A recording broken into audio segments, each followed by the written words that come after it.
Small container pot. What can you grow in small containers?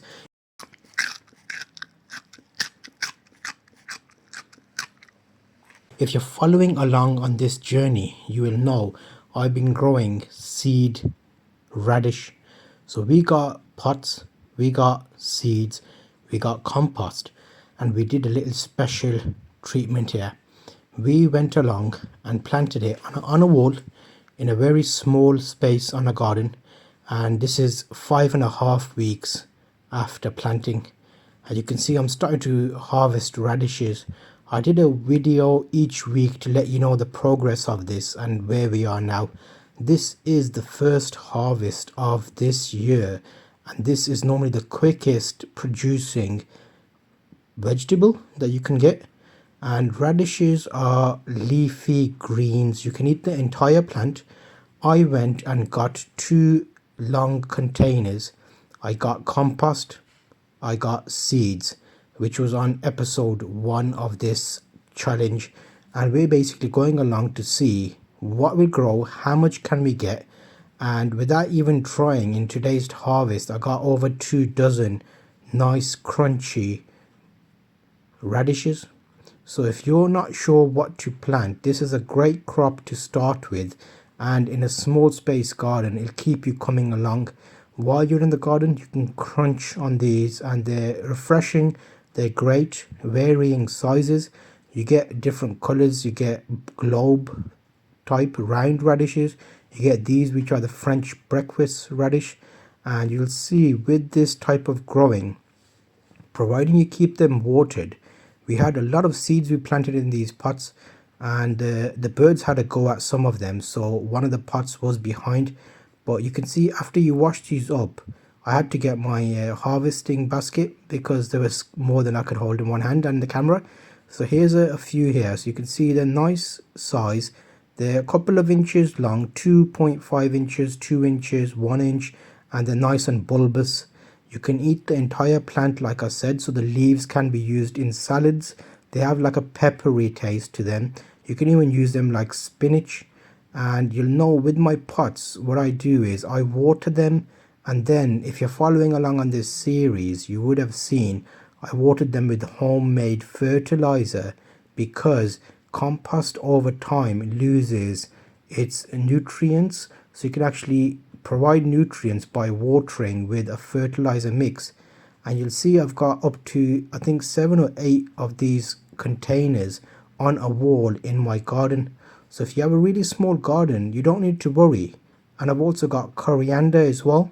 So this is a small space option. Think about it, because you can grow multiple things in containers. I'm growing coriander in this slightly bigger pot again on the wall, and then I've got 2 larger pots with coriander in. And if you've been following along on this series, you would have seen these growing, because they were actually very small when we started. We've also got strawberries in a long pot here, and they're coming up with new growth. And these radishes are amazing because you're getting your first harvest of the season. And I have stacking pots. The strawberries here are coming on very nicely as well, because if you remember, these were from last season, and I've kept them over winter, and now they're flowering again, so we're gonna get abundance of strawberries. And I want you to keep this in mind, because if you're a small space garden holder, you're not limited. I've got fig tree here growing with figs in a pot. I've got blueberry bush here which I've planted this year in a pot. And these are all harvesting easy options, because they can be very expensive from stores to buy these, and you don't get what you want. You can't pick them when you want them. These are fresh out of the ground, straight harvest, washed, and you can start crunching on these. I'll give you a little crunch sound test, so stick around towards the end of the video. I'll show you how crunchy these are after I've washed them inside. And you can see I'm coming around, going through and picking out some of the bigger radish here, because they're growing on, and I'm leaving the smaller ones there.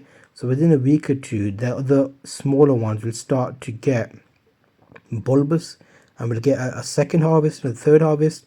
And what you could even do is put some more radish seed in the gaps, and as you're harvesting you'll get new stuff growing through, so throughout the season you'll get continuous growth. The best time to get this radish planted, if you don't want it too peppery, is nice and early in spring, and the cooler weather keeps it watery and peppery. But if it gets too much heat they become extremely peppery. So if you can handle those, then leave them in the main summer time period in a shady area, and when it heats up they'll actually get a lot more kick in them and they'll give you a nice tang. And these are definitely worth planting. You can get the bigger radish, daikon radish, you can get the globe radish. Remember, these are French breakfast radish, and in the UK a packet of these seeds you can easily pick up at 49 pence. So you're getting multiple harvests and you're going to easily get a couple of hundred radishes. Out of this pot I've already got 21, 22 I think it was, I counted them, and that's not even trying, there's probably a quarter of them. And once I get all of these out, I've planted a line of them in the ground as well. So if you have more space you can plant it more generously before any of the other crops, and you'll get a nice little surprise with these colorful red and white radish. Stick around, I'll give you a couple of photos I've taken of these to let you see exactly how they look. They look amazing, they look beautiful, and they all were grown from seed in our garden, easily in pots on a wall. I normally give them a quick dip in the rain barrel just to get rid of the majority of the mud, and that gives them a better chance to go inside then and wash off the remaining little residue bits. I don't want to get too much soil in like a container in the kitchen. So here's a quick look at them as they just washed off. The mud will fall off the compost, and then give them a quick wash under the tap, and then you can do a taste test and a crunch test on these beautiful radish. They look amazing.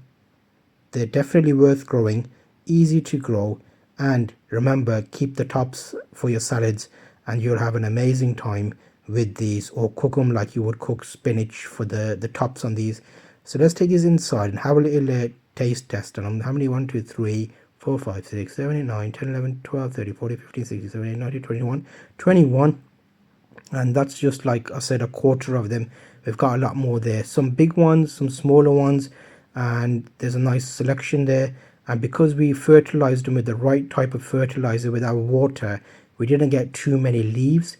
If they were nitrogen rich we would have had a lot more leaves. So let's take these out. I've been munching on a few of them here and keeping the leaves on one side. So it's a great little snack to snack at. Let's give it a taste test and a crunch test.